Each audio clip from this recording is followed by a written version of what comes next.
नमस्कार। आज हम खूनी मंडे की एक ऐसी कहानी की पड़ताल करने वाले हैं जो शुरू तो हुई थी एक बर्थडे सेलिब्रेशन के तौर पर खत्म हुई एक बेहद डरावने सपने में। ये कहानी सच में अंदर तक हिला देने वाली है। तो कहानी की शुरुआत ही होती है एक अजीब रहस्यमयी बूढ़ी औरत की चेतावनी से। एक ऐसी चेतावनी जो कह सकते हैं आने वाले खौफ की पहली दस्तक थी। चलिए कहानी में आगे बढ़ते हैं। कहानी है आरव और निशा की, एक कपल जो एक बहुत ही स्पेशल बर्थडे सेलिब्रेट करने की तैयारी में है। निशा एक राइटर थी जिसे पुरानी, रहस्यमयी और थोड़ी डरावनी जगहों से एक अलग ही लगाव था, और वहीं आरव वो एक फोटोग्राफर था जिसे बस हर खूबसूरत पल को अपने कैमरे में कैद करना था।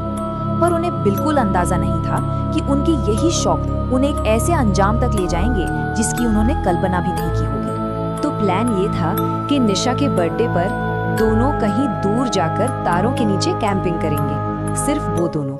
और यही फैसला उनकी किस्मत पर एक ऐसी काली मोहर लगाने वाला था जिसे कोई नहीं मिटा सकता। तो सफर शुरू होता है और ड्राइव के करीब 2 घंटे बाद वो पहुंचते हैं एक गांव में जिसका नाम था रुधिरपुर। और जैसे ही वो गांव में कदम रखते हैं, एक अजीब सी बेचैन करने वाली फीलिंग उन्हें घेर लेती है। अब सोचिए, शाम के 6 बज रहे हैं और पूरा का पूरा गांव एकदम सुनसान है। हर घर के बाहर जलती हुई मशाले, हर दरवाजा खून जैसे लाल रंग से पुता हुआ, और उन दरवाजों पर काले रंग से कुछ अजीब से मंत्र लिखे हुए थे। मतलब सब कुछ चीख चीख कर कह रहा था कि यहाँ कुछ बहुत गलत है। सवाल तो यही था कि आखिर सब लोग गए कहाँ? ये पूरा का पूरा गांव इतना खाली क्यों था? ये सन्नाटा वाकई में बहुत अजीब और डरावना था। और इसी बीच जब आरव उस अजीब गांव की तस्वीरें ले रहा था, उसे अचानक कुछ दिखाई देता है, एक भयानक मंजर। उसे दिखता है कि निशा अंधेरे में एक भूतिया दूल्हे के साथ जा रही है, एक ऐसा दूल्हा जिसके हाथ से खून टपक रहा था। और इससे पहले कि वो कुछ समझ पाता, वो नजारा गायब हो गया। खैर, वो लोग उस गांव से निकलकर अपने कैंप साइट पर पहुंचते हैं, और अब कहानी उस मोड़ पर आती है जहां टेक्नोलॉजी और सुपरनैचुरल ताकतों का एक ऐसा खौफनाक संगम देखने को मिलता है जो रोंगटे खड़े कर दे। कैंप फायर जल रही थी, माहौल काफी रोमांटिक था।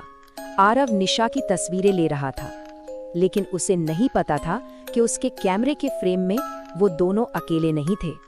ये जो तस्वीरें थी ना, ये बढ़ते हुए खतरे का एक जीता जागता सबूत थी। पहली फोटो में वो भूतिया दूल्हा निशा से काफी दूर दिखाई देता है, दूसरी फोटो में वो थोड़ा और पास आ जाता है, और तीसरी आखिरी फोटो में वो ठीक निशा के पीछे खड़ा था। और सबसे डरावनी बात, निशा को इस बारे में कुछ भी नहीं पता था। लेकिन यहाँ एक ट्विस्ट है। जब निशा उन तस्वीरों को देखती है तो उसे वो दूल्हा दिखाई ही नहीं देता। उसके लिए तो वो तस्वीरें बेहद खूबसूरत थी। सारा का सारा खौफ सिर्फ आरव के लिए था, जो इस खतरे को देख पा रहा था, जबकि निशा बिल्कुल बेखबर थी।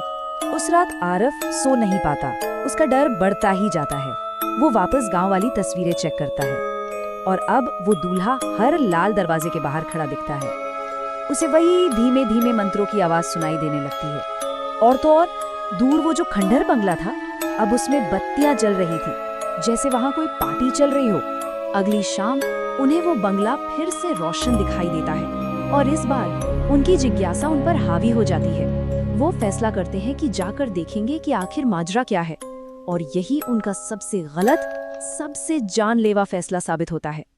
जैसे ही वो उस आलीशान लेकिन वीरान बंगले के अंदर जाते हैं, दरवाजा जोर से बंद हो जाता है। तभी सीढ़ियों से वो भूतिया दूल्हा उतरता है। अचानक निशा की आंखें सफेद हो जाती हैं और वो एक कठपुतली की तरह उसकी तरफ बढ़ने लगती है। वो दूल्हा निशा को माला पहनाता है और शादी की रस्म पूरी करता है, और फिर एक जोरदार चीख के साथ निशा, वो दूल्हा और सारी सजावट सब कुछ धुएं में गायब हो जाता है। आरव उसे बचाने की बहुत कोशिश करता है, लेकिन वो शैतानी ताकत उसे जोर से पीछे फेंक देती है। वो पूरी तरह बेबस था, अपनी आंखों के सामने निशा को उस हैवान के चंगुल में जाते देखने के लिए मजबूर था।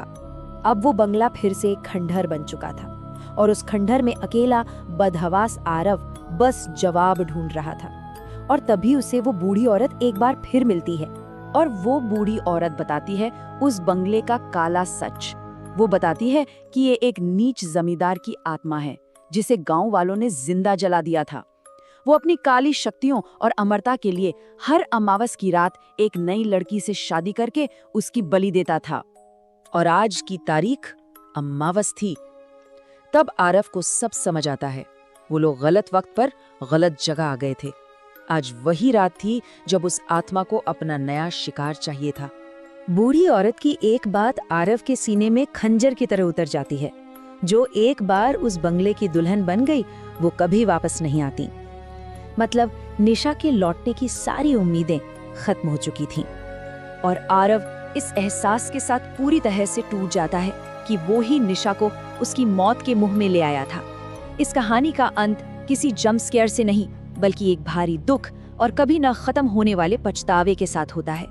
और आखिर में एक सवाल पीछे रह जाता है, क्या ये सब निशा की किस्मत में पहले से ही लिखा था?